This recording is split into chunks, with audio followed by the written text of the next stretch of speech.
Hello my dear friends, I am Luke Neller and this is Best Replays of the Week.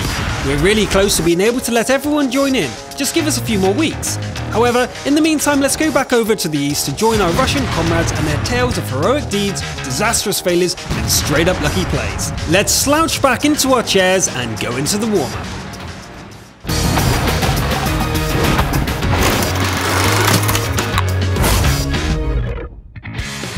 We will start at Pearl River. Our star is the Soviet A-44 medium tank that seems to be one tasty bit of bait. Just look at all these hungry, bloodthirsty predators that are trying to get a piece of our slippery treat. However, great accuracy and agility not only allow him to stay alive, but also force half the opposing team into practicing some unusual and not recommended dives.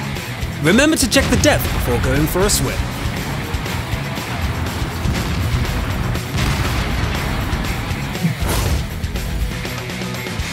Our warm-up continues with the story of a small but cunning T-127 during a standard battle on Insk. The light tank gets 6 kills and is left alone against an enemy Sexton II. Of course, the T-127 gets the irresistible urge to improve his stats further from what seems like an easy kill. 7 looks a lot better than 6 after all. The situation seems normal. Just roll out, take a little bit of damage and knock off the arty's track? Okay. Knock it off once more. So, we are finished now? Guess not. Track.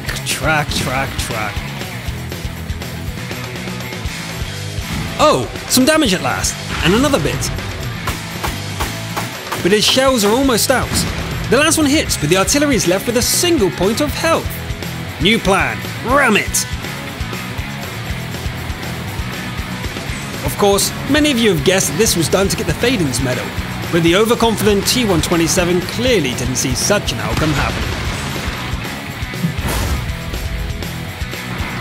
The warm-up is closed by a very proud yet persistent artillery. A poor little AMX-13F is left all alone on Westfield against a platoon of 2 IS-6 that already have 11 kills and thoughts of an easy 12. But that's not happening. This solo French resistance fighter will not give up easily. Taking advantage of the enemy's unwillingness to capture, our fighter goes for capture herself.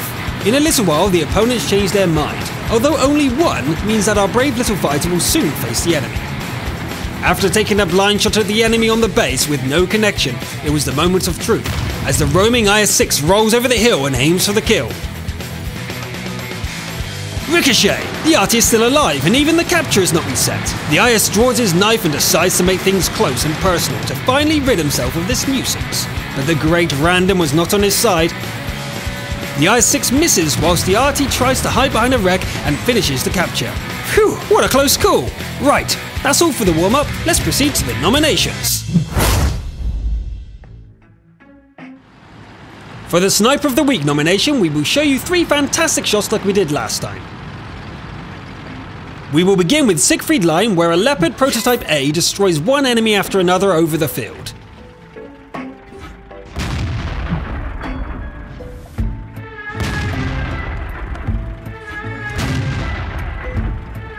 During all this, he makes a marksman-grade shot at a badly damaged T-69 through the tightest of gaps. What a shot! The poor fellow in the T-69 becomes the 6th kill for this feline and the first victim of this nomination. And here comes the second moment as this IS-3 and an allied T-34 chase after 2 one-shot IS-8s. At the moment when the enemy seem to have already escaped and have been able to take seemingly nice defensive positions, the IS-3 takes a shot, and what a shot that is! The shell goes between the turret and the hull of the allied T-34, then goes between the barrel and the hull of a dead T-34 and hits the enemy and penetrates. Have another look! Done on the move with no aiming to boot. I get the feeling that this guy has been diligent with his duties to the great random. Although the first place in our Sniper of the Week goes to a different person. Starting a standard battle on Erlenberg, a player named Brusico driving a T-28 gets into the middle of the list and starts doing the usual TD routine of picking good positions and damaging spotted enemies when he can. Though he can't manage to get a kill, the battle continues and has no obvious winner, but our hero gets a sudden stroke of luck. First, a relaxed IS rolls right in front of him, followed by a T-54 E1. and then a distracted 212A. A minute remains until the battle times out, and the score is 13-13. An allied Lovi spots the enemy Lorraine and sulks back to the garage right afterwards. The T-28 steps on it to get to his amazing top speed of 18 km an hour, and manages to kill the Jagdpanther. But he is left with 15 seconds remaining and one opponent with only advice from his dead comrades on his whereabouts. So what do? Take a chance. 6 seconds, a blind shot, and victory! Wow, for his fantastic judgment and great coordination with his brothers in arms, the player named Brusico gets the honorary title of Best Sniper of the Week. Congratulations! And the best scout of the week is any scout on Malinovka. Yes, friends, that's how it is. Our comrades in RU actively and regularly send us their replays from this map. So we analysed them and came to the conclusion there is a very simple method to this. Let's review a situation for when you spawn in the north base. One of the best tactics seems to be to travel to F5, find a suitable bush and stay there. That's it. Nothing else needs to be done. Now we wait for the allies to get 5 to 7 kills using your recon information and then change position. 5 seconds of action until you get to the next bush, and then the next critical step. Sit still. And that's not all. What if you drive a heavy tank but have the spirit of a scout? The tactics for the heavies and mediums on the north base looks like this.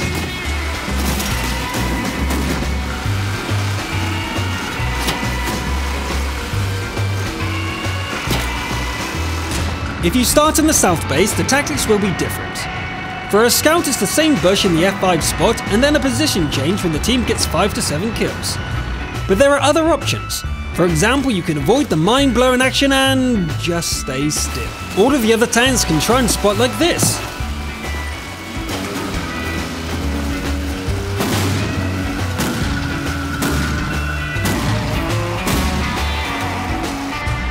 Well everyone, we really wanted to give gold to all of those scouts from Malinovka. But after we divided the amount of gold by the number of replays we received, the result was about half a gold per person. So let's proceed to the next nomination. This week's defender is the player named MC Kesha driving an Object 140. Generally speaking, he actually acted wisely and well throughout the game, and detailed commentary of this battle would take a lot of time, so we'll keep it short.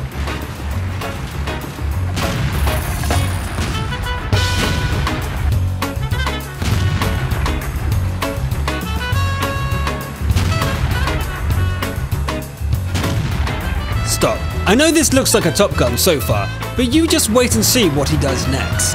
A full health T-30 is capturing the base while our hero has just 300 HP remaining. He can blow up from a single shell. Attacking head-on is not an option. The only remaining tactic is to wear down the enemy. Remembering that he was last seen on the side of the railroad, the Object 140 decides to approach the base from the forest side, and there is the invader. Plus he is patiently aiming at the wrong side of the map. One quick shot and then hit the throttle. While the enemy turns and aims, the MT manages to change his position and punish the clumsy American once again. Another spot, another good shot. But it's no time to relax, it's time to move. Our defender rolls around the map searching for a good location when suddenly the capture bar resets and starts over.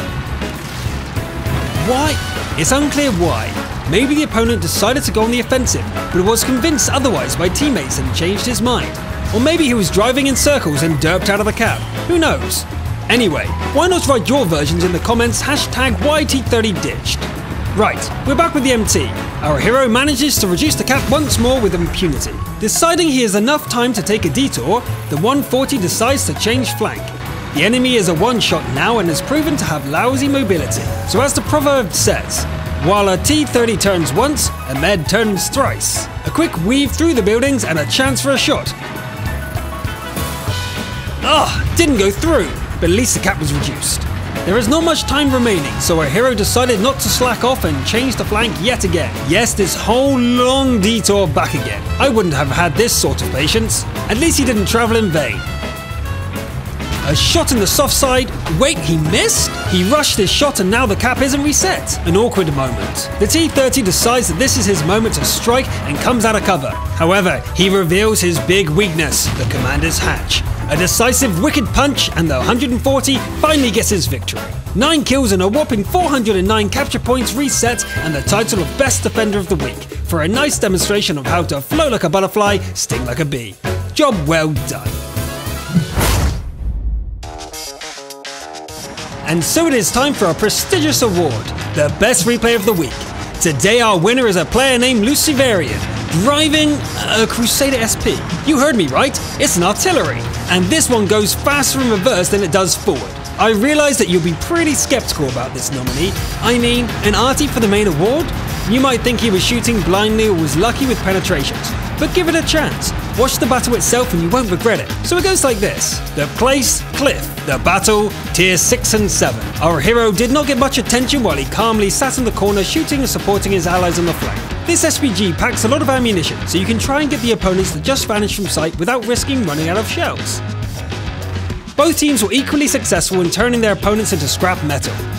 The Crusader tried to help as best he could, but despite the 5 kills he earned, he didn't manage to turn the tide of battle. The allies turned to heaps of punctured metal, one after another, and soon our protagonist was the only one left against 4 opponents. It was a bit far to travel just to drown himself, plus it's just not cricket to kill oneself and let the enemy win. An accurate shot to the SU-152 didn't cause much damage, but whilst he was distracted, a Lorraine tried to sneak round the back of the Brit. Unfortunately for the Frenchman, he was spotted before he was able to cowardly assassinate the Serb. Then, he was challenged and lost to a gentleman's duel.